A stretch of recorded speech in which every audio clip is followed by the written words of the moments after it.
Hi, everyone. Welcome to the podcast, High Risk For Heartbreak. I am your host, Christina, and I'm so glad you decided to join me today. For those of you who are new here, I pray you find value in at least one thing I say today. And to my old and faithful returning crew, you know just how much I appreciate you. If you haven't already, hit that like and subscribe button. And without further ado, let's relate. Now, the holiday season for me is the most wonderful time of the year. As many of you know, Christmas season is my favorite season, with the exception of my birthday.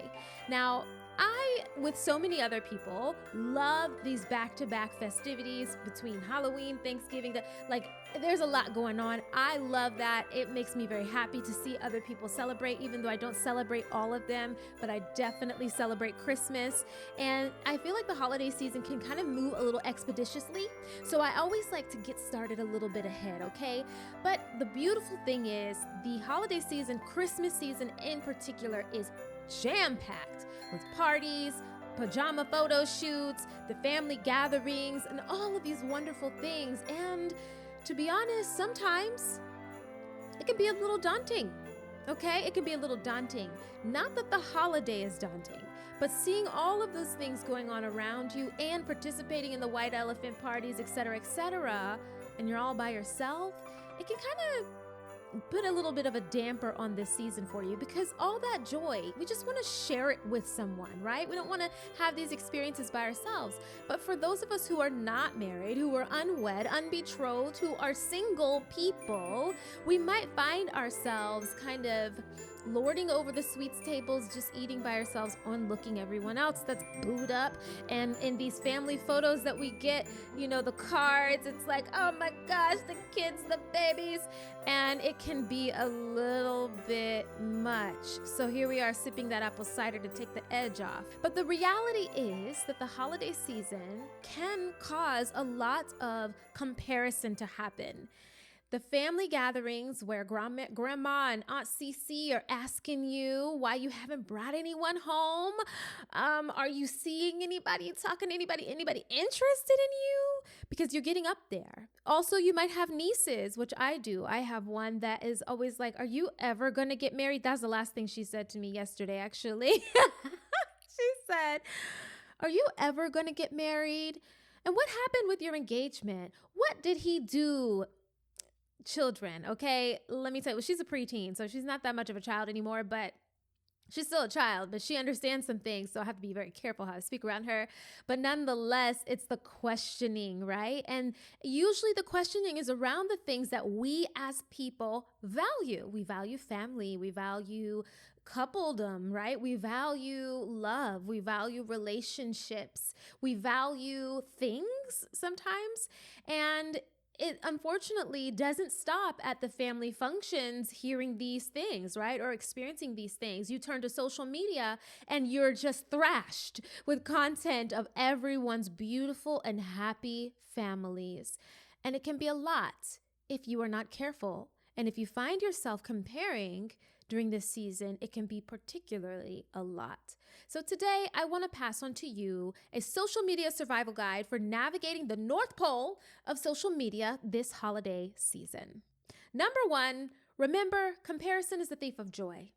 The Bible states, a heart at peace gives life to the body, but envy rots the bones. Okay, this comes from Proverbs 14:30. And it can be hard not to compare yourself. It can be hard not to have feelings of envy. And in a latter episode, I will talk about how those feelings are very real. They're honest feelings that people have is envy. But to compare ourselves to other, we have to think that we are lacking in some area, or that maybe even we are entitled or deserving of the things that other people have. But that comparison, to me, when I think about the ways that I'm in my past, I don't do it much anymore because I have been able to find myself in a place of joy for other people. So when they have things I don't have, I'm not like, I need that too, because it seems to be giving them joy. I have my own reserved joy, and I'm content in the blessings and the abundance of what God gave me. And we'll talk more about that as well. But, I do see that it can be easy, especially in the age of social media, because you are being bombarded constantly with images and ads and things that are catering to these things that we believe fulfill life, family, friendship, love, relationships, big gifts, small gifts, like all of those things, right? And so just remember, comparison is the thief of joy. If this is a season of joy where we are celebrating our King, right? Or we are celebrating whatever it is that we're celebrating, family time, celebrating the year of our accomplishments, we have to know that joy is in those things despite who is next to us, right? It's not in those things, excuse me, I shouldn't say that. It only is going to come from Jesus Christ, amen? But that's a whole other story that we will get to. But nonetheless, that you can have it personally for yourself. That's really what I'm saying. It is not about you have to rob Peter, to pay Paul, or rob Peter to have joy for yourself.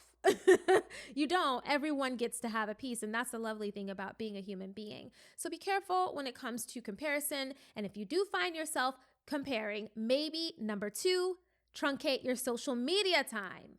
Listen, your eyes are windows to your soul. Okay? Your eyes and your ears are very susceptible, especially during this time of year.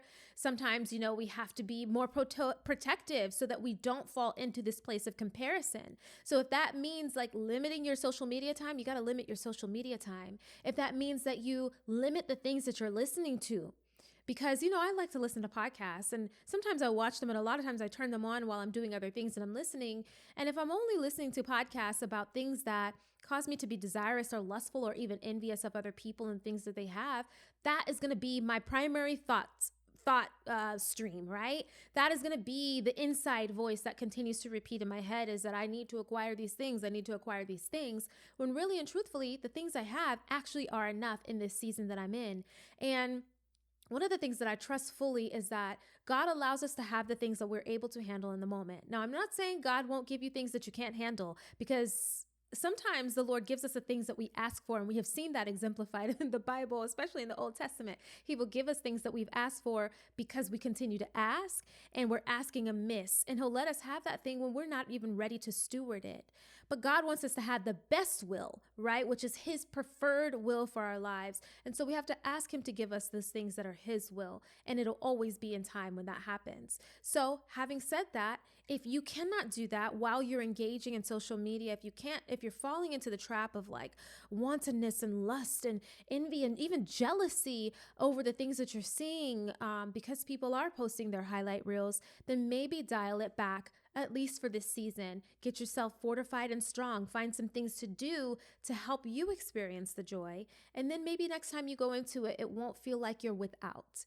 Number 3, your experiences are worth sharing also. Now, I wish I had a bullhorn. I mean, I wouldn't blow it in this, but I wish I had a bullhorn for this one, because you intrinsically have value. That is literally why you are here on this earth. What it takes for you as a human being even to arrive here on this earth is nothing shy of a miracle. From what happens in your mother's body and womb, to everything that happens before that, right? To the planning of God bringing your soul into this being and picking the vessel that you will be doing the work of God through. It is nothing shy of a miracle. And so because of that, you have so much to share. You have so much to give. But I think at times, especially again with social media in general, looking around, seeing what your neighbors have going on, we can look at all the things that others have going on and think that our things are not as great, or they're not worth sharing, or they're not valuable. And now it's funny because I am not a big social media person. I enjoy reading. Like, I like Twitter. I like to read things going on. I do engage a little bit more on there, but I'm just not super into social media. So I don't post a ton. People don't know a ton. That was one of the things that I've heard in the past, is like, man, I don't even know what you look like, really. I look at your social media, and now I have more photos up there. But back at, 6-7 years ago, I didn't. It was mostly just aerial things. I didn't share a ton, but it wasn't because I didn't think I should share. It was more or less I just didn't. But I think sometimes we do think that we shouldn't share because we have nothing to share. We have nothing to say. We have nothing to present. We have no value to add. We have no highlight reels. We don't have lots of luxurious things to post and say, God bless me with this, or I have the most amazing husband that just, dotes on me, or whatever, right? Some of us feel like those are the only things that we can share. But Intrinsically, you have value. And what you have right now is enough to share to encourage someone else. Later in the season, we will speak a bit about creating your own holiday memories, because we don't wait for marriage, we don't wait for children, and we don't wait for the right career or the right set of friends to celebrate the gift of life. We do it now. We do it live, okay? And so I want you to know that even in the smallness of what you have, I have been there in transition where I had nothing, right? But the bare walls of an apartment, and I had to slowly work myself into the things that I have. And this is not just about things. I'm talking about community. I'm talking about new friendships, because the friendships that I had to let go of, right? Or friendships that let go of me. You have to be able to adjust and celebrate the most wonderful gift of all of this is life. You have to be able to celebrate the most wonderful gift. Now, I know some of us struggle throughout our lives and have struggled. Some of us are burdened with much, and I do believe that is a trust thing, that God trusts you with much, so you're burdened with much. And there's two different ways to look at that.